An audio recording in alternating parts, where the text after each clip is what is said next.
गुज़िश्ता 40 साल हो गए मुझे भी तकलीफ करते हुए, और हमने यही महसूस किया है हमारे जलसों में पब्लिक को सिर्फ जन्नत का ही ख्वाब दिखाया जाता है। इतने टिकट बांट दिए गए हैं कि काउंटर परेशान है।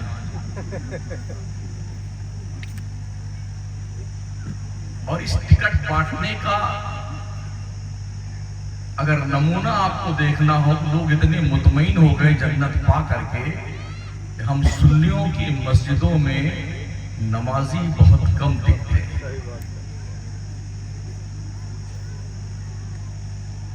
और जब भी कभी इस्लाह की बात की जाती है तो लोगों को बोझ सा लगता है, कहां से मौलाना आया, मजा नहीं आता है। एक तसव्वुर जो यकीन की मंजिल में बदलने को है।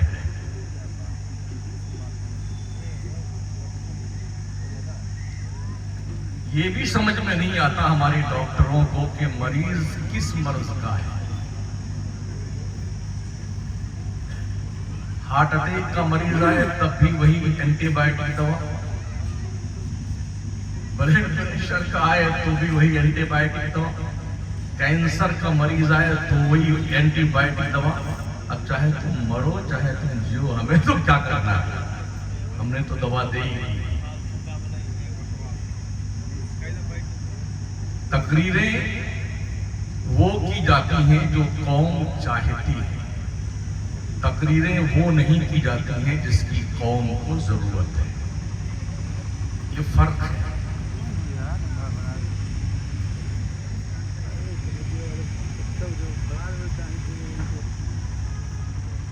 चूंकि कश्मीर से लेके कन्याकुमारी तक जलसों में जाने का इत्तेफाक होता है तो दो तबका हमने देखा। एक तो शायरों का तबका होता है, उनके साथ जो पहली दूसरी तीसरी और चौथी पांचवी सफ तक लौंडे टाइप के लोग होते हैं ना, हू हा जिंदाबाद माशाअल्लाह वाह वाह, टांग उठाना पैर उठाना कूदना उछलना, ये काम होता है। वो शायर मरदूद गया और सारे मरदूद को ले जाता। अब जो बचते हैं उनको भी ऐसी बांसुरी सुनाई जाती है, चाहे तुम सुनो मरो चाहे चले भाड़ में, हमको क्या लेना देना। इतनी दूर से हम आए हैं तो क्या आने पे पैसा खर्च नहीं होता है, जलसे फ्री में होते हैं। अगर नहीं और यकीनन नहीं तो जलसों का मकसद क्या है? तूफानी बात कर देना, ईरान से तुरान तक, कब्रिस्तान से और जो है शमशान तक, देशवासियों की तरह पाकिस्तान से हिंदुस्तान तक, क्या इसका मतलब तकरीर है?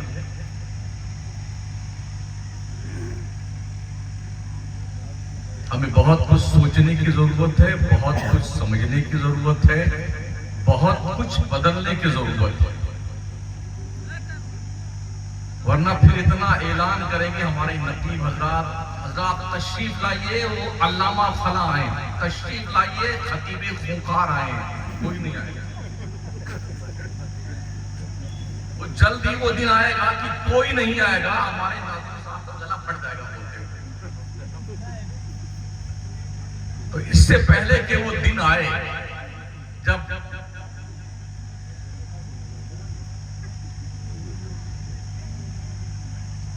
पूरे कौम की फातिहा पढ़ दी जाए एक साथ में, है ना, उससे पहले हमें बेदार करेंगे।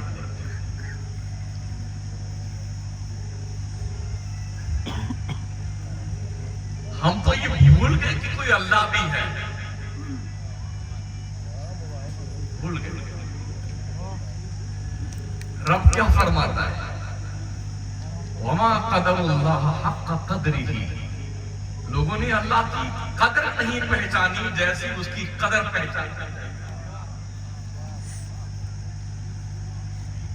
या तो पूरी रात पीर साहब जिंदाबाद, पीर साहब जिंदाबाद, ये यहां से लेके वहां तक, जन्नत से लेके मैशर तक, मैशर से लेके कब्र तक, कब्र। इतना पीर साहब के खुतबे पढ़े जाएंगे। हमने मुफ्ती आजम हिंद को देखा, मुजाहिद मिल्लत को देखा, हमने सरकार अहसनुल उलमा को देखा है, हमने सरकार बुरहाने मिल्लत को देखा। किसी के नाम के साथ जलसे में ये ऐलान नहीं होता था आइए हजरत से मुरीद हो जाइए, बयात हो जाइए, जन्नत बुक करवा लीजिए। कहीं ऐलान हमने कभी नहीं सुना। अब माशाअल्लाह इतना ऐलान होता है, आइए पकड़िए दामन, घुस जाइए जन्नत में। ये हो रहा है। कितना फर्क हमारे अस्लाफ में और आज की तारीख में।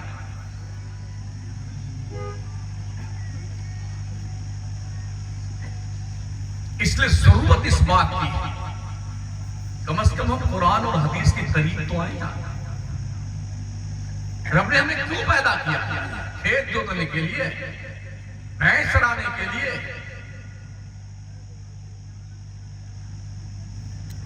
किस लिए पैदा किया?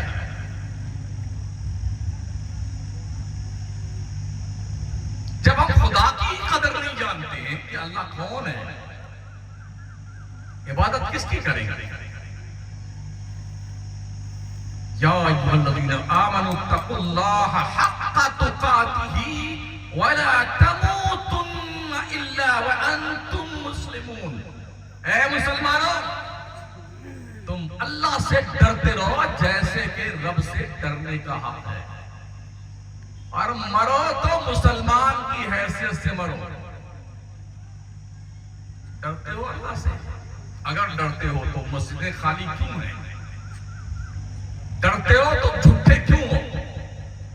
डरते हो तो मक्कारी, बेईमानी, फरेब, दगा, चुगली, खुराफात, इसका खेत जोत लेना, उसकी बेईमानी कर लेना, उसके गन्ने तोड़ के चूस जाना, उसके चने के झाड़ खाते खाते जाना तुम्हारे बाप का ही है। इसका मतलब हम रब से डरते नहीं है। ये झूठा दावा है कि हम डरते हैं अल्लाह से।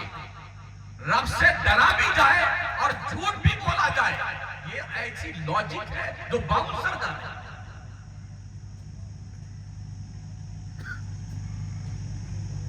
डॉक्टर इकबाल कहते हैं चुमी गोयम मुसलमानम बलरजम, ये दाना मुश्किलाते लाइलाना।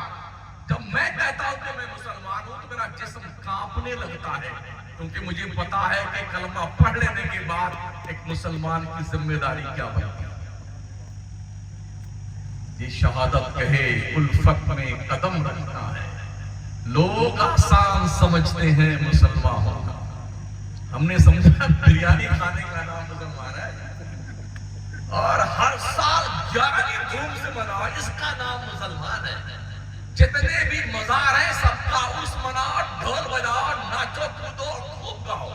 एक कव्वाल से दिया भरे तो दो कव्वाल मंगवा लो, और मर्द से नाची भरे तो 2 कव्वाल, 1 कव्वाला ले आओ। अब पूरी रात बदमाशी करो। इसका नाम इस्लाम है।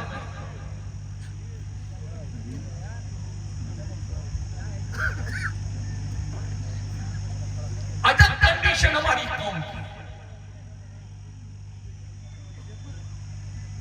पूरे मुल्क में इतने उर्स होते हैं, इतने उर्स, जैसे कोई मरा ना एक नया उर्स किसको कहते हैं? जिस तारीख में जितने बजे उसका इंतकाल शरीफ हुआ है ना, उतने बजे उस तारीख में उसको सवाब पहुंचा दिया जाए। बस इतना ही उर्स है। बकिया सब क्या है? धंधा है, कारोबार है, बिजनेस है।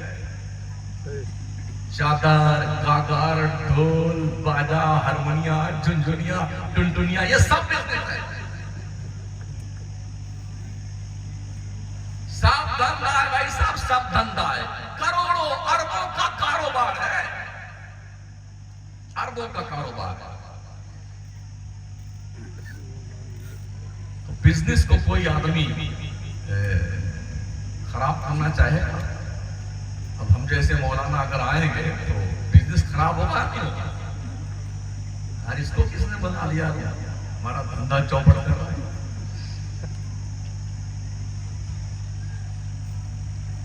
ऐसी भीड़ लगती है मर्दों और औरतों की, वो रेलम पे है। अल्लाह की बना। हम सुन्नियों ने अपनी निजात इसी में समझ लिया है। अल्लाह क्या फरमाता, अरे सल्लल्लाहु अलैहि काफिल अल्लाह, क्या अल्लाह अपने बंदों के लिए काफी नहीं है? कुरान पढ़िए तो सही भाई साहब, क्या अल्लाह अपने बंदों के लिए काफी नहीं है? जैसे कोई मुश्किल आई ना, अब हजरत कोई परिंदा बनाइए ना, हजरत कोई तावीज बना दीजिए, कोई भभूत दे दीजिए।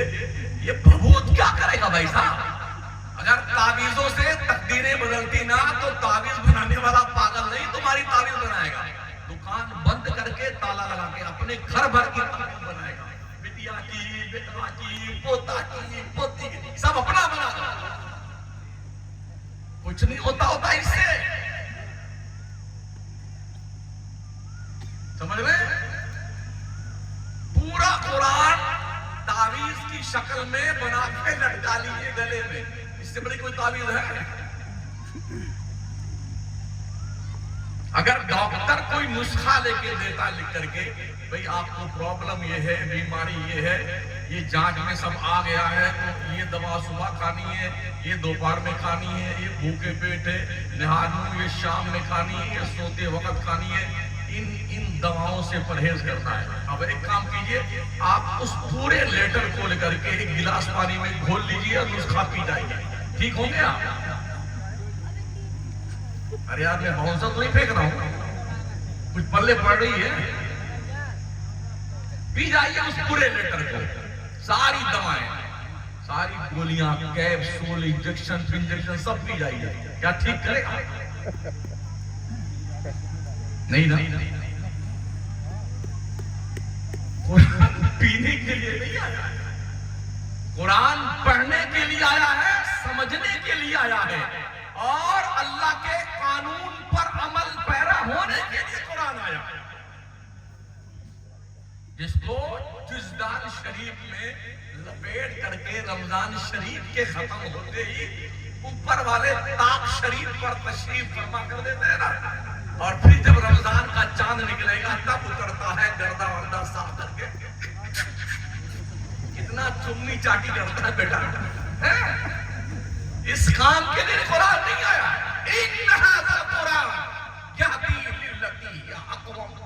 बेशक ये कुरान पूरी दुनिया की कमांडिंग के लिए है।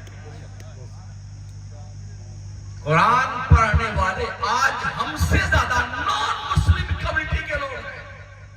यहूदी कुरान पढ़ता है, ईसाई कुरान पढ़ता है, गैर लोग कुरान पढ़ते हैं, रिसर्च करते हैं, अंतरिक्ष में जा रहे हैं, चांद पर प्लॉटिंग कर रहे हैं, अब सूरज पे भी जा रहे हैं, मादनियात के खजाने निकालते हैं, पेट्रोल, डीजल, घासलेट, गैस, तांबा, पीतल, जस्ता, एल्युमिनियम, सोना, चांदी, रिसर्च कुरान पे करके ऐसा करते हैं। उनके बाप के पास कुछ नहीं है।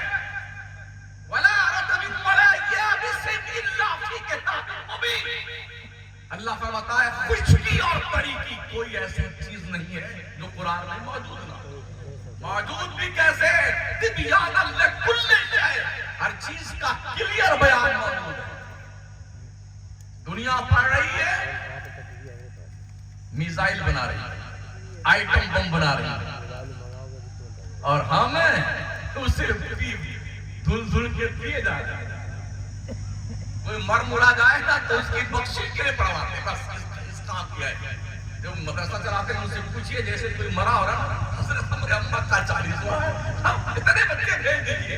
अब बेचारे मौलाना सुबह से शाम तक बच्चे पढ़ते हैं ना, 25 बच्चे यहाँ चले जाओ, 15 यहाँ चले जाओ, उनकी पढ़ाई का सत्यानाश अब तुम्हारे अम्मा को बख्शवाने का। ये मौलाना की मजबूरी है कि जाएंगे, बच्चों को नहीं भेजेंगे तो चंदा नहीं मिला। हर जगह फाल्ट है, सारी गड़बड़ियां हमारे पास है, फिर भी हमें हो जाता है। इसलिए जरूरत इस बात की कुरान पढ़ें और समझें। कुरान हमें मंगता बनाने के लिए नहीं आया। तालीम को फ्री में देना बंद करो। तालीम के पैसे दो, पैसे, ताकि पढ़ने वाले को एहसास हो कि मैं पढ़ रहा हूं।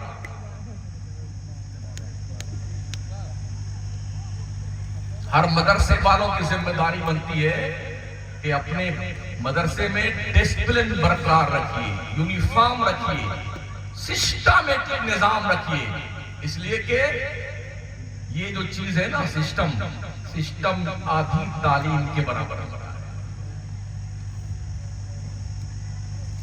बड़े अदब से अर्ज है, वर्मा भी बैठे हुए हैं, जब आप खुद से पान खाए रहेंगे हरदम, बुखारी पा रहे हैं, पान पूछे जा रहे हैं, कुछ नहीं होने वाला। कम से कम घंटी लगने से लेके छुट्टी की घंटी लगने तक इस बकवास को, पान, पूरी, बीड़ी, सिगरेट को चूल्हे भाग में रख दो, वरना इसका कोई फर्क बच्चों पे नहीं पड़ने वाला है। माफ कीजिए, जिस मदरसे में जाओ ना, सीना पूरा का पूरा बाथरूम में जाइए, बावर्ची खाने में धूप के पिचकारी मार मार के दीवारों का सत्यानाश कर रखा है पूरे मदरसे में। कोई अब बाहर का आदमी आके देखता होगा, क्या तासुर कायम करता होगा। कपड़ा तो बड़ा सफेद पहने हुए हैं, और पूरी मदरसे की सारी इमारत की सारी दीवारें, चौपट, मिलबता सन्नाटा, खलासा से भरी हुई। कहीं कहीं जालियां लगी होती है ना, तो उसमें सुराख कर देते हैं इतने स्टाइल से, ऐसे एकदम निशाने।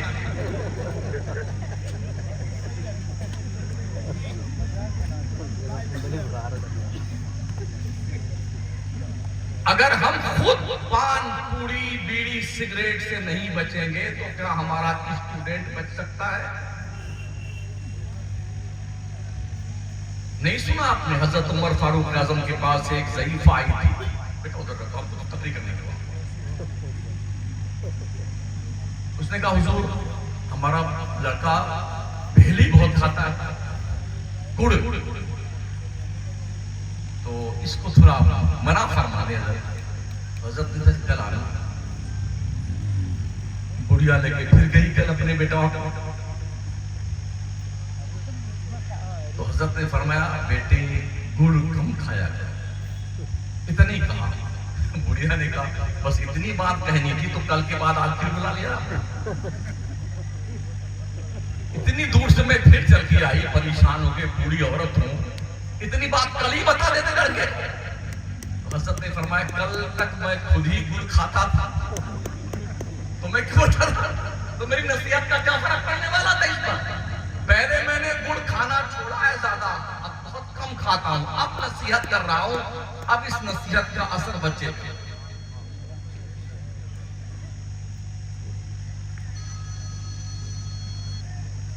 आप यूनिवर्सिटी में जाकर देखें, कॉलेज में आप जाकर देखें, साउथ इंडिया के स्कूलों में आप जाकर देखें, आपको ये पनौती कहीं नहीं है।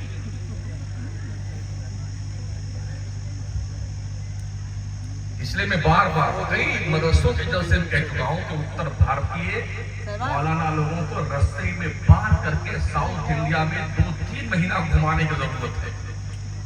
देखो मदरसा चलता कैसे, तालीम होती कैसे, सिस्टम को फॉलो किया कैसे जाता है, करवाया कैसे जाता है, बच्चों में जागरूकता कैसे पैदा की जाती है, और ब्रांडेड माल तैयार कैसे होता है।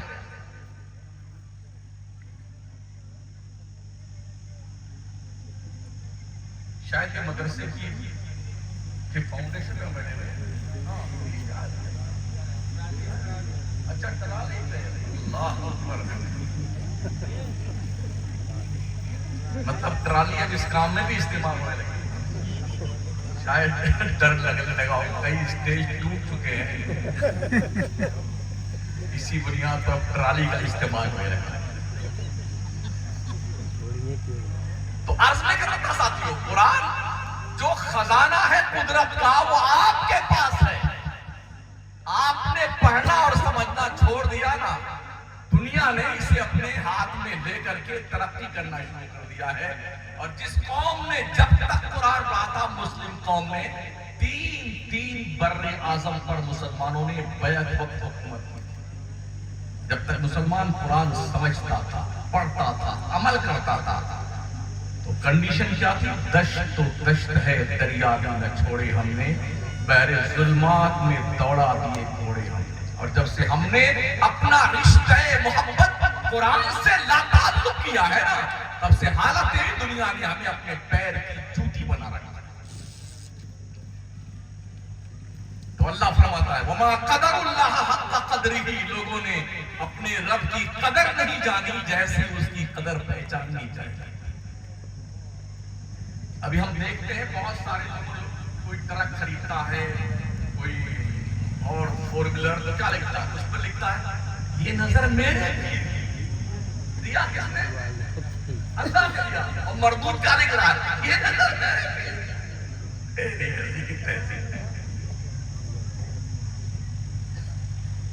क्या हिमाकत है यार। हज़रत रफ़ीक़ मिल्लत सैयद नजीब हैदर मियां साहब अल्लाह मारहरवी, उनका एक फरमान है, सुना दूं। फरमाते हैं कि पीर की दुआ से मुरीद साइकिल नहीं खरीद पाया और मुरीद के नजराने से पीर BMW के दूंगा।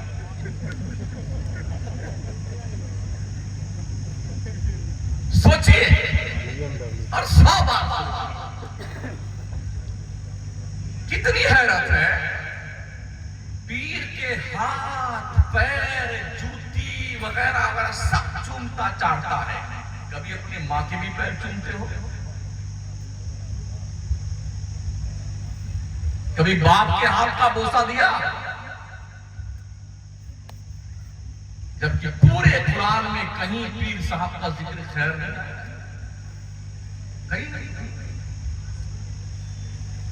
मगर अल्लाह ने माँ और बाप के ताल्लुक से मनसूस कुरान की आयत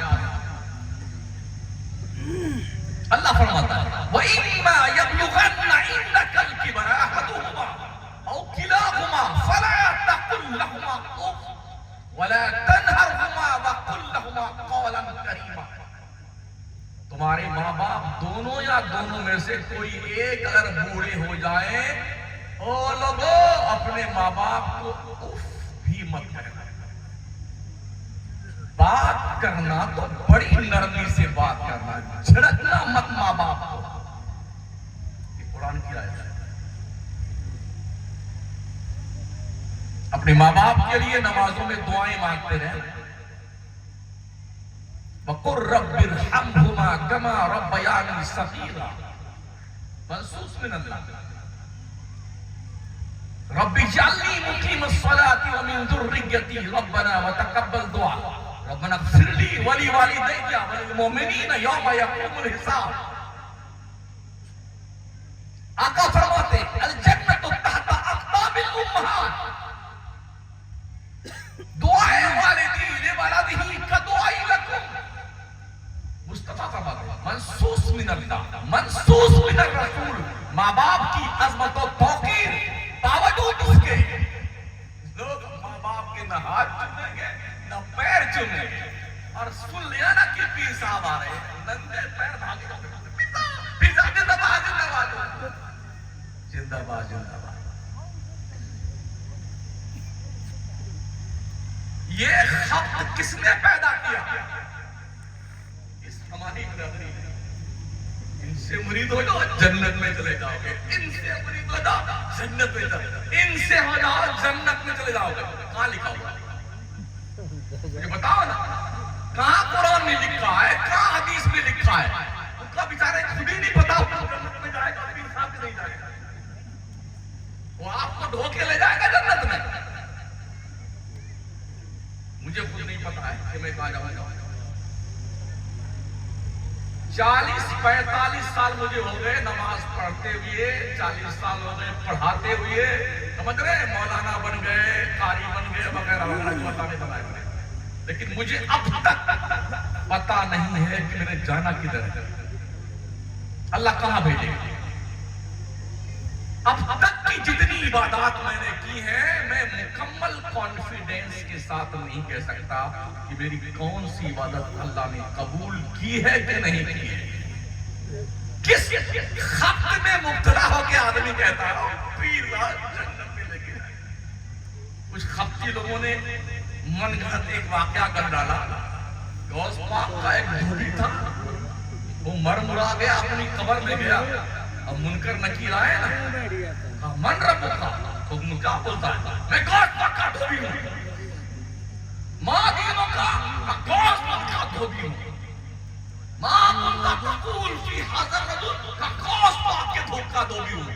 तो मुनकर नकीर चकरा गए कि क्या बात है। तो गौस पाक आए कब्र में, 100% झूठ है, झूठ है, झूठ है, ऐसी कोई रिवायत नहीं। कब्र में मेरे मुस्तफा आते हैं, मुनकर नकीर आते हैं, बकिया जो अजाब का फरिश्ता आएगा और सवाब देने वाला फरिश्ता आएगा। जो मिन जानिबिल्लाह मामूर है, कोई पीर भी नहीं आता है कब्र में। ये फर्जी मनगढ़ंत वाक़यात है। अपनी फिक्र करो, कब्र में जाना है मर करके। जिंदगी के लम्हात की कदर कर लो। मेरा रब फरमाता है हश्र के मैदान में अल्लाह करीम कुर्सी अदालत पर इस्तवा फरमाएगा। अर्रहमान अलल अर्श इस्तवा, रहमान कुर्सी अदालत पर इस्तवा फरमाएगा जैसा कि उसकी शान के लायक है। फिर जानते हो क्या कहेगा अल्लाह, लेमनिल मुल्कुल यौम, बताओ आज किसकी बादशाहत है, बताओ आज किसकी बादशाहत। वहां प्रधान जी भी होंगे, एमपी साहब होंगे, एमएलए साहब होंगे, सरपंच जी होंगे, सटियाए हुए सेठ लोग भी होंगे, पगलाए हुए लोग होंगे, बड़े बड़े मालदार लोग होंगे, मिनिस्टर फिनिस्टर भी होंगे, बादशाह है जहां भी होंगे। अल्लाह पूछेगा बोलो लिमनिल मुल्कुल यौम, पूरा महशर एकदम गुंग होगा, किसी की जुर्रत न होगी कि अल्लाह के इस सवाल का जवाब दे। अल्लाह ने फरमाया ना कुरान में, यौम यक़ूमुर रूह वल मलाइका सफ़्फ़न ला यतकल्लमून इल्ला मन अज़िन लहुर रहमान व क़ाला सवाब। हश्र के दिन जिब्रील, रूहुल अमीन, सारे फरिश्ते अल्लाह के दरबार में खड़े खड़े कांपते होंगे। किसी को जुर्रत ना होगी कि अल्लाह से बात कर सके। बात वही करेगा जो अल्लाह ने जिसको परमिशन दी होगी। वो सबसे पहली परमिशन मेरे मुस्तफा को मिली, वही बात करेगा। जब कोई नहीं बोलेगा तो अल्लाह फरमाएगा लिल्लाहिल वाहिदिल कहार, आज कहर फरमाने वाले रब की बादशाहत है।